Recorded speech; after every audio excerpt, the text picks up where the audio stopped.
We all love a good mystery, and this world is full of mysteries. So here are 5 that completely blow people's minds, and even today, with all our technology, scientists still have no solid explanation behind any of them. Easily one of the most famous landmarks in our world, the Great Pyramids of Giza. Thousands of people visit each year to see these magnificent pyramids, constructed from stones at the ancient site of Giza in Egypt.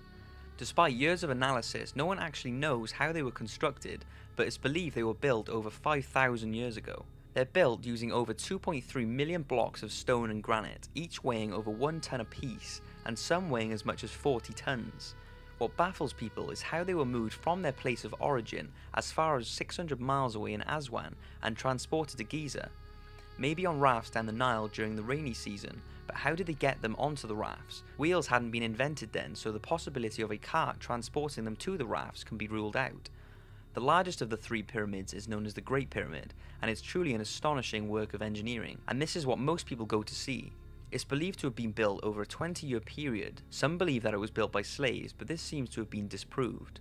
What researchers believe is that the Egyptians somehow got the stones, possibly off the rafts, onto platforms on the sand. A worker would then wet the sand in front of the raft, and other workers would then pull the platform, which would slide on the wet sand. Here is an image that was found in the pyramids which shows workers doing exactly this. There is a man pouring liquid onto the sand, whilst many are dragging the sled. The key was to get the sand just right, so that it does not pile up in front of the sledge as it does in the case of dry sand, and instead create an ice rink style flat surface for the stone to be transported. Research has shown that by wetting the sand, this halves the pulling power required. But then how did they build them up into the pyramid shape? It's completely mind-boggling. There's more aside from how the stones were transported or how the pyramids were constructed that completely confuse experts, such as the fact the pyramids are located on the exact center of the landmass of the Earth. Mathematical formulas and numbers like the constant pi formula were also used to construct the pyramids, but the pi formula had not been discovered until years after. The 3 pyramids in Giza form a Pythagorean triangle whose sides have the proportions 3, 4 and 5. The pyramids are also giant sundials and calendars. The pyramids are also exactly aligned to the north-south axis of the compass, but don't forget the compass hadn't been invented for years after the pyramids were built, so how could the Egyptians possibly have built their pyramids facing the exact magnetic north without even having a compass? The list goes on and on with things that surely would have been impossible to do thousands of years ago. I'm going to do a separate video about 5 mysteries surrounding the pyramids, so keep an eye out for that. But what do you think about them? How do you think they were built to such specific measurements and alignments? Some say they were held by other life forms, but maybe we just underestimate the capabilities of our early humans. The Antikythera Mechanism.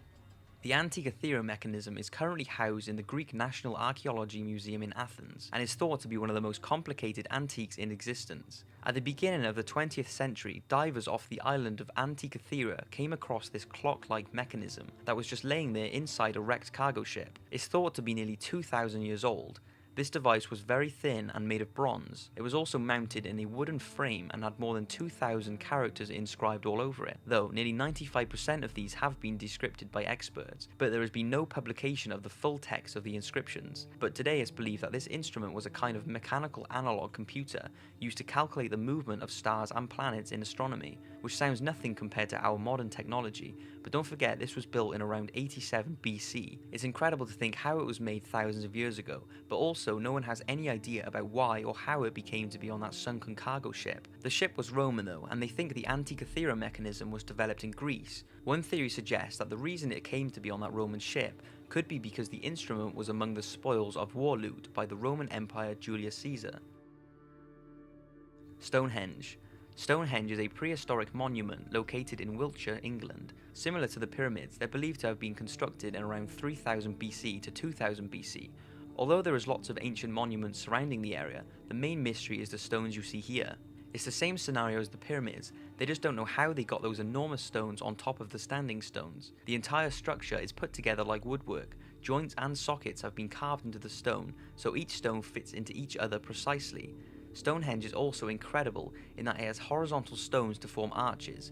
These horizontal stones have been engineered so that they were flat on a sloping site. Just how did they do that? And how did they get the 4-ton stones on top of these horizontal stones? There is also no real evidence of how they transported the stones to Stonehenge. The stones that you see here that were used for the outer ring are called blue stones, and these only existed in one place, Wales, nearly 200 miles away. People think the stones used were transported by water to within a couple of miles of Stonehenge, and then maybe dragged to the site, but this would have taken an enormous amount of manpower. Once at the site, ditches are said to have been dug into which the stones would be sited. The most common theory is that the large earthen ramps would have been erected and the stones toppled over the top into their prepared holes and somehow pulled vertically, perhaps with a primitive A-frames for leverage. But nobody has even today successfully reenacted this feat with the technologies available at the time, nor found any evidence along the way to support this. If you stand next to the stones, you really begin to understand what a task this would be, even with today's technology, let alone thousands of years ago. The case of Benjamin Kyle. This is an unusual one and deserves to be mentioned. In 2004, an approximately 86-year-old man was found naked outside of Burger King in Georgia, America. He wasn't dead, he was unconscious, and would eventually come around in the nearby Memorial Hospital. When he did, he couldn't remember how he'd ended up lying beside the bins, but that was the least of his problems. He was diagnosed with retrograde amnesia, basically meaning he couldn't remember anything, not even his name. The hospital staff put his name as BK on his hospital form, as it's the initials of the place he was found, Burger King. It was later adapted to Benjamin Kyle. He had a feeling his date of birth was the 29th of August 1948, and he had fragment memories of Denver and Indianapolis. He believes he may have had brothers, but has no other family instincts, no family, kids, nothing like that. All investigations by the police and the FBI have turned up nothing. His fingerprints aren't in any database, his face isn't in any missing persons file, and he doesn't even have a social security number. He's basically a blank slate. In a TV interview, he said, "I don't exist, no one is looking for me." There were, however, two people who believe they met him working at a Waffle House in Georgia. This makes a lot of sense to Benjamin, who found that he instinctively knew how to operate the machinery in his new kitchen job, but surely workers there would recognize him from all the news coverage.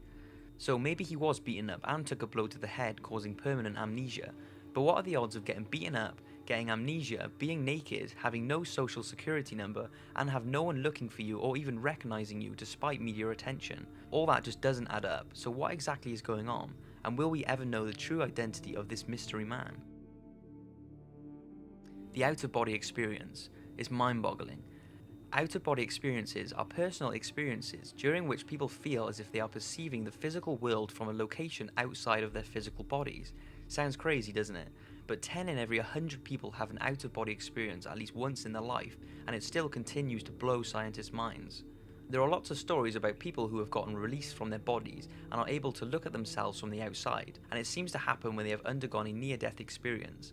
They are said to feel no pain or emotion, and what's even crazier is that after their experiences, they are able to describe what they have seen from the outside perception, which they wouldn't have known from their body. There are stories from people who have been pronounced dead in emergency rooms and have said that during their out-of-body experiences, they were aware of conversations going on in separate rooms whilst they were being worked on by the doctor. But how can this be possible? How can you even see yourself from a different angle while still being in your body and record in your memory what's going on from that perspective? You can see why it's unsolved. Although one of the explanations offered is that the person, once in a traumatic state or an altered state of consciousness, are not actually travelling outside of their body, but are imagining it, the way a person will experience a dream but in a much more real impression than normal. The brain is highly complicated and can produce all sorts of images that can seem real. But how do you explain people hearing things and seeing things in different rooms or places they wouldn't be able to do with their real bodies? Some say we are living in a multi-dimensional world, and only during an out-of-body experience can we activate our other dimensional senses. But this is just a theory, of course, and to this day there is no conclusion as to what's going on. If anyone watching this has ever experienced an out-of-body feeling, leave a comment down below of what it was like to have one and what exactly you saw. I hope you've enjoyed the video, thanks for watching and see you in the next one.